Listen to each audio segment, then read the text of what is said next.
வணக்கம் மக்களே, இன்னைக்கான காணொலியில் மஹிந்திரா லாஜிஸ்டிக்ஸ் இவங்களோட ரைட் இஷ்யூ பற்றி டீட்டெயில்டாக பார்க்கலாம். வாங்க வீடியோக்குள்ளே போகலாம்.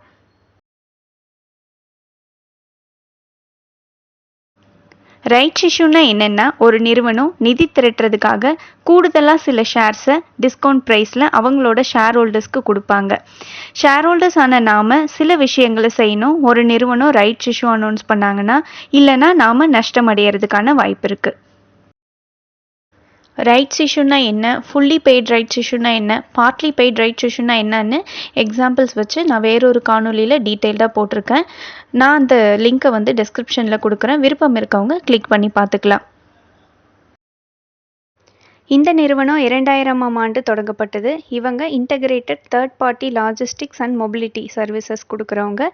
இவங்களோட மார்க்கெட் கேபிட்டலைசேஷன் பார்த்திங்கன்னா 2943 கோடிகளாக இருக்குது. இவங்க இந்த ரைட் இஷ்யூ மூலமாக கிடைக்கிற ஃபண்ட்ஸை வந்து அவங்களோட கடனை அடைக்கிறதுக்காகவும் ஜென்ரல் கார்ப்பரேட் ஆக்டிவிட்டீஸ்க்காகவும் பயன்படுத்த போகிறதா சொல்லியிருக்காங்க. ரைட் இஷ்யூவோட டீட்டெயில்ஸை பற்றி பார்த்துடலாம். இவங்களோட இஷ்யூ சைஸ் 2,70,49,301 ஷேர்ஸ் வந்து ரைட் இஷ்யூ மூலமாக கொடுக்குறாங்க. இஷ்யூ அமௌண்ட் பார்த்திங்கன்னா 749.26 கோடிகளாக இருக்குது. இவங்க ஒரு ஷேருக்கு 277ன்னு ப்ரைஸ் நிர்ணயிச்சிருக்காங்க. இவங்களோட ஃபேஸ் வேல்யூ 10 இருக்குது. இது பிஎஸ்சி அண்ட் என்எஸ்சி ரெண்டுலேயுமே லிஸ்ட் ஆகுது. இஷ்யூ டைப் பார்த்திங்கன்னா ஃபுல்லி பெய்ட் ரைட்ஸ். அப்படின்னா இந்த இஷ்யூ அமௌண்ட் 277ங்கிறத வந்து அப்ளை பண்ணும்போது ஒரே தடவையிலேயே கட்டிடணும். ரைட்ஸ் என்டைட்டில்மெண்ட் ரேஷியோ பார்த்திங்கன்னா ஒவ்வொரு 8 ஃபுல்லி பெய்டு ஷேர்ஸ்க்கும் 3 ரைட்ஸ் என்டைட்டில்மெண்ட் கொடுக்குறாங்க. இதுக்கான ரெக்கார்ட் டேட் பார்த்திங்கன்னா ஜூலை 23. அப்படின்னா last date to buy July 22 இருக்குது. ஒருவேளை யார்கிட்டையாவது ஃப்ராக்ஷனலாக இருக்குன்னா 8க்கு கீழே இருக்குன்னா அதை வந்து ரவுண்ட் ஆஃப் பண்ணிக்கலாம். ஸோ அதுக்கான லாஸ்ட் டேட் வந்து ஜூலை 22. இந்த ஆஃபர் வந்து open date July 31, offer closing date August 14. On market ரினன்சியேஷனோட டேட் வந்து ஆகஸ்ட் 11. ஸோ இந்த ரைட்ஸில் அப்ளை பண்ணணும்னு நினைக்கிறவங்க ஷேர் ஹோல்டர்ஸ் யாராக இருந்தாலும் ஜூலை 31லேருந்து ஆகஸ்ட் 14 வரைக்கும் என்றைக்கு வேணாலும் அப்ளை பண்ணலாம். ஒருவேளை இந்த ரைட்ஸில் அப்ளை பண்ண வேண்டாம்னு நினச்சாங்கன்னா அவங்களுக்கு கிரெடிட் ஆகிருக்க ரைட்ஸ் என்டைட்டில்மெண்ட்டை ஆகஸ்ட் 11க்குள்ளே ஜூலை 31லேருந்து 11க்குள்ளே என்றைக்கு வேணாலும் அவங்க ஆன் மார்க்கெட் ப்ரைஸ்க்கு விற்று அதுக்கான ப்ராஃபிட்டை எடுத்துக்கலாம். ஒருவேளை வந்து இந்த ரைட்ஸ் என்டைட்டில்மெண்ட்டையும் விற்கலை, இந்த ரைட்ஸ்லேயும் அப்ளை பண்ணலைன்னா அந்த ரைட்ஸ் என்டைட்டில்மெண்ட்டுக்கான காசு வந்து அவங்களுக்கு கிடைக்காம போயிடும். நான் ஷேர் ஹோல்டர்ஸாக இருந்தாங்கன்னா முதல்ல ஜூலை 31லேருந்து ஆகஸ்ட் 11 வரைக்கும் இந்த டைமுக்குள்ளே அவங்க ரைட்ஸ் என்டைட்டில்மெண்ட் எவ்வளோ வேணுமோ அதை வாங்கணும். ஸோ எவ்வளோ ரைட்ஸ் என்டைட்டில்மெண்ட் வாங்குறாங்களோ அத்தனை ஷேர்ஸ் வந்து அவங்க அப்ளை பண்ணலாம். ஸோ இந்த ஆர்இ அமௌண்ட் ப்ளஸ் வந்து ஒவ்வொரு ஷேருக்கும் 277 சேர்த்து வந்து அவங்க அப்ளை பண்ணுற மாதிரி இருக்கும்.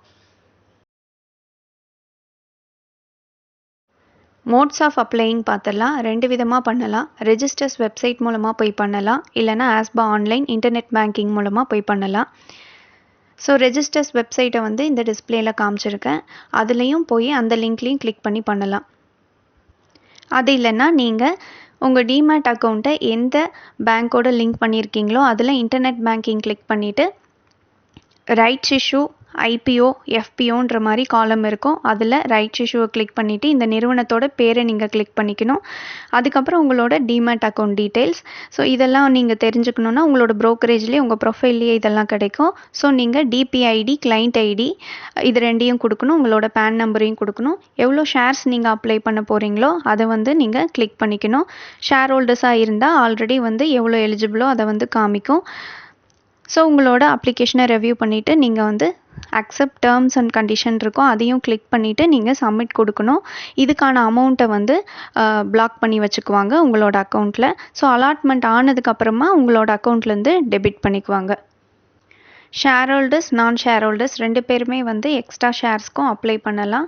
ஒரு வேளை வந்து சப்ஸ்கிரிப்ஷன் ஃபுல்லாக ஆகலைன்னா நிறுவனம் வந்து எக்ஸ்ட்ரா ஷேர்ஸும் கொடுக்கறதுக்கான வாய்ப்பு இருக்குது. பட் எலிஜிபிள் வந்து கிடச்சிரும். எக்ஸ்ட்ரா ஷேர்ஸ் வந்து கொடுக்கறதும் கொடுக்காதும் நிறுவனத்தோட இறுதி முடிவாக இருக்கும்.